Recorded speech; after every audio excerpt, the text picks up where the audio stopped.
अस्सलाम वालेकुम व्यूवर्स, उम्मीद है आप सब खैरियत से होंगे। तहरीक अदम एतमाद में पेशरफ्त हो रही है और यकीन आप बाखबर होंगे कि जो पाकिस्तान तहरीक इंसाफ के मुनहरिफ अरकान है, यानी कि जो बागी अरकान है, वो सामने आ चुके हैं और सिंध हाउस में मौजूद हैं। तादाद इनकी इस वक्त 14 बताई जा रही है, क्योंकि पाकिस्तान तहरीक इंसाफ की जानिब से इन मुनहरिफ अरकान को नोटिस जारी किए गए हैं कि 7 रोज़ में वो जवाब दें और पार्टी चेयरमैन यानी कि वज़ीर आज़म इमरान खान को वो जवाब दें, उनके सामने पेश हों। साथ ही साथ उनको एक तरह से मौका दिया गया है, क्योंकि बड़ा ही एक दरमियानी रास्ता निकाला है उन्होंने तहरीक इंसाफ की जानिब से, क्योंकि अगर वो उनको फौरी तौर पर नाअहल करते हैं या डिसक्वालीफाई करते हैं तो ये एक नया बहरान पैदा हो सकता है। ज़ाहिर है वो डी-सीट हो जाएंगे और तो एक नई सूरत हाल पैदा हो सकती है। बहरहाल उनको वापसी का मौका एक तरह से दिया गया है कि वो किस तरह वो आ जाएँ और सूरत हाल अदम एतमाद से हम निकलें। दूसरी जानिब बिलावल भुट्टो जरदारी ने एक बयान दिया है कि जो कौमी असम्बली का जो इजलास है, क्योंकि अब अदम एतमाद पेश हो चुकी है और बल्कि सारी अपोजिशन ने कहा है कि फौरी तौर पर इजलास बुलाया जाए और 21 तारीख को यानी कि मंडे को ये बुलाया जाए। ताहम गवर्नमेंट का ने जो OIC वज़ीर ख़ारजा की जो कॉन्फ्रेंस बुला रखी है, वो उनका ये कहना है कि वो कौमी असम्बली की इस इमारत में उसको मुनक़िद करना चाहते हैं और उसके लिए सारी तैयारियाँ की गई। अब इसमें क्या पहलू है, और जाहिर है गवर्नमेंट इसको किसी और जगह पर कर सकती है, लेकिन यहाँ पर भी होते रहे कौमी असम्बली के इजलासों के अलावा कई कौमी नोयत के इंटरनेशनल लेवल के यहाँ पर जो इवेंट हैं या उनको इजलास कह सकते हैं या कॉन्फ्रेंसेस यहाँ पर होती रही हैं। और पार्लियामेंट के इजलास से जो मुख्तलिफ ममालिक के इस्लामी ममालिक के जो सरबराहान हैं वो भी खिताब करते रहे हैं, तो इस मौके पर दीगर लोग भी मौजूद रहे, तो ये कोई नई बात नहीं होगी। ताहम जब कौमी असम्बली का इजलास बुलाया जा चुका है तो वो उसको मुनक़िद होना है, और तो तरजीह यही है कि वो पहले कौमी असम्बली का अरकान का यहाँ पर इकट्ठ हो, इजलास हो, या अगर फिर भी नहीं करना तो बहरहाल वो इजलास बर वक्त होना चाहिए। अब यकीनन इस पर कानूनी राय ली जा सकती है। तो जो बिलावल ने बयान दिया वो यही है कि जब हम असम्बली में मौजूद होंगे तो जो इस इजलास को कंटिन्यू करना चाहिए। OIC का इजलास यकीनन हम देखेंगे कि वो यहाँ पर कैसे हो सकता है जबकि इजलास हो रहा हो, यही उनका उन्होंने कहा। और वो उसका मतलब यकीनन कुछ भी लिया जा सकता है कि वो उन्होंने धमकी दी है, लेकिन बहरहाल वो धमकी नहीं है, उनका ये कहना है कि ये इजलास कहीं और मुनक़िद करें, और जो इमारत है, कन्वेंशन सेंटर है, किसी और सरकारी इमारत में ज़्यादा अच्छे तरीके से किया जा सकता है। बहरहाल ये एक बात उन्होंने की है। अब हुकूमत इसको किस तरह ले रही है कि उन्होंने जो वो रियासत के ख़िलाफ़ बात कर दी है, बहरहाल ये होगा। अब अदम एतमाद कहाँ पर पहुँचा है, जो आप जानते हैं कि जो वज़ीर दिफा है परवेज़ खटक, उन्होंने रब्ता किया तरीन ग्रुप से, जो एक अहम फैक्टर है इस मामले में कि उनके साथ भी काफ़ी ज़्यादा तादाद है पाकिस्तान तहरीक इंसाफ के अरकान की, कौमी असम्बली के भी और सूबाई की। अब वो कर ये रहे हैं कि उन्होंने रब्ता किया है यहाँ पर तरीन ग्रुप के ओन चौधरी से, और उन्होंने कहा है कि अभी आप फौरी तौर पर कोई बड़ा कदम ना उठाएं, यानी कि आप वोट ऑफ नॉन कॉन्फिडेंस में ना जाएं या बगावत ना करें, हम आपके मुतालबात मानते हैं और कुछ वक्त मांगा है। तो ये इससे आगे अभी कोई बात नहीं हुई है। दूसरी जानिब जो तरीन ग्रुप के नुमान नमीराल है, उनकी क़यादत में भी या उनकी क्योंकि खुद जहांगीर तरीन तो अभी यहाँ पर इसको लीड नहीं कर रहे हैं, दूसरी जानिब अलीम खान भी नहीं इसमें आते हैं, क्योंकि एक और भी बात हो सकती है उसका मैं जिक्र कर देता हूँ। वहाँ पर अभी ये बहरहाल मीटिंग हुई है और उसमें भी बड़े अहम पेशरफ्त हुए हैं। इस तरह काफ लीग भी अपनी मुशावरत जारी रखे हुए है, मुस्लिम लीग और मुस्लिम लीग नून के साथ वो आए, ये तो उनके काफ़ी चीज़ें मानने को तैयार है। इसी तरह जो दीगर इत्तेहादियाँ हैं जिसमें MQM है और बलोचिस्तान अवामी पार्टी है, वो भी पैचअप, ये 3 इत्तेहादियाँ हैं हुकूमत के जो इस वक्त अभी कोई फ़ैसला नहीं कर पाए। वो उनके कभी बयान हुकूमत के हक़ में आ जाते हैं, लेकिन ज़्यादातर बयान वो अपोजिशन के हक़ में देते हैं कि हमारे तमाम तर झुकाव तो नहीं कहते, 100% ख़तरे में है, परवेज़ लाई ने कहा, और काफ़ी ख़तरे में है, अब वक्त गुजर चुका है और ये करना ही होगा, बड़ा मुश्किल है।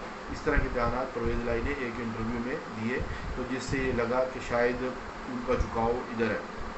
बहरहाल अब देखना ये है कि क्योंकि अगले 3-4 दिन अहम है, OIC वज़ीर ख़ारजा कॉन्फ्रेंस भी है, 23 मार्च कौमी दिन भी है, वो भी होना है। ये अगले 5-6 दिन के बाद ही कौमी असम्बली के इजलास की कोई सूरत हाल समझ आएगी। बहरहाल इन 3-4 दिन ये नहीं होगा कि इन 3-4 दिनों में कुछ नहीं होना, इनकी यही जो बड़ा क्रिटिकल है इस हवाले से। लेकिन ये बात एक तय है कि लंदन में जो नवाज़ शरीफ है वो कोई एक बड़ा सरप्राइज़ देने जा रहे हैं।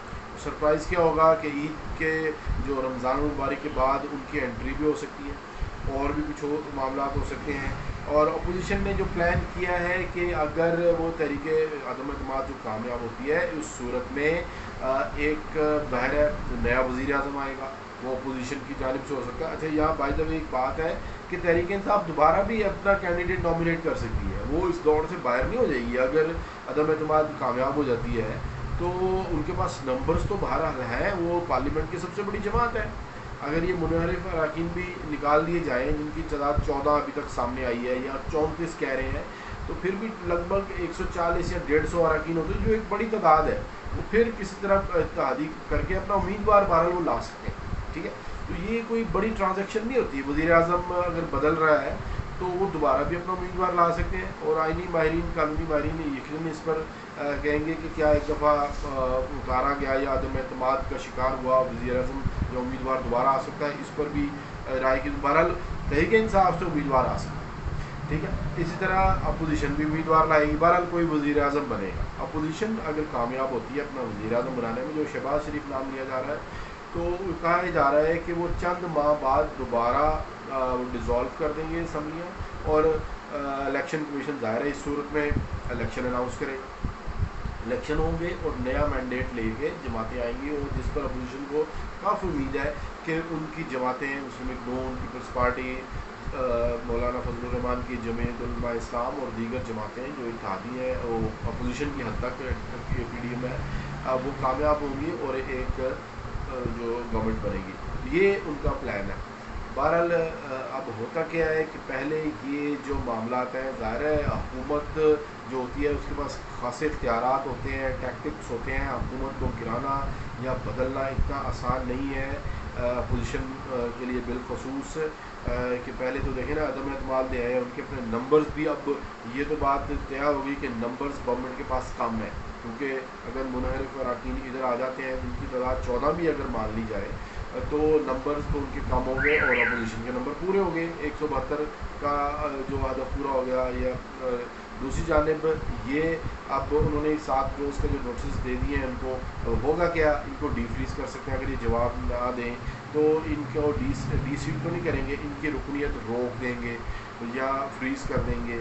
और होगा क्या कि जब वो रुकनीत नहीं होगी तो वो असम्बली में नहीं आ सकेंगे, वोट ऑफ नो कॉन्फिडेंस में वो हिस्सा नहीं ले सकेंगे, तो इस तरह उनका बागी होना वो खासा मुश्किल हो जाएगा। बहरहाल इस पर भी वो जवाब हो सकता दें या किसी अदालती फ़ोरम का दरवाज़ा खटखटा सकते हैं। ये सारा कुछ होना है अभी। इसी तरह जो इजलास में ये भी ज़रूरी नहीं है कि जो इजलास बुलाएँ जो स्पीकर, और वो फ़ौरन मुलतवी कर दें, या मुलतवी ना करें तो अदम एतमाद के लिए भी उन्होंने डेट देनी कि किस दिन होना।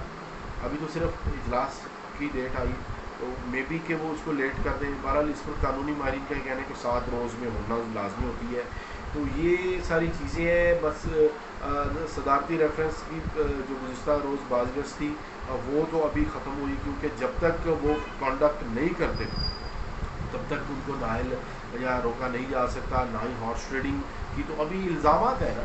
तो जब तक हॉर्स ट्रेडिंग हो नहीं जाती या कुछ ऐसी बात कोई सामने नहीं आती, तो बहरहाल ये सारे इल्ज़ामात हैं। तो वो खाम ख्याली है। रुकने असम्बली को नाहिल करना या डी सीट करना खासा मुश्किल होता है। बहरहाल स्पीकर के पास एक ख़ास हद तक है कि वो उनको रोक सकता है असम्बली के इजलास में आने से, वो भी उस सूरत में कि कोई उस पर कंडक्ट इस तरह का हो, कोई पार्लियामेंट में आकर कोई ऐसा वो सरगर्मी करे कि स्पीकर को उनको बाहर निकालना पड़े। बहरहाल ये अगले जो 3 रोज़ हैं वो बड़े अहम हैं, देखिए कि इसमें क्या बनता है। हम आपको नेक्स्ट एपिसोड में आपको जहांगीर तरीन के रहायशगाह ले जाएंगे। इस तरह अलीम खान के हवाले से भी कुछ मज़ीद खबरें देंगे और काफ के हवाले से भी कुछ अहम खबरें आपको देंगे। Thank you very much.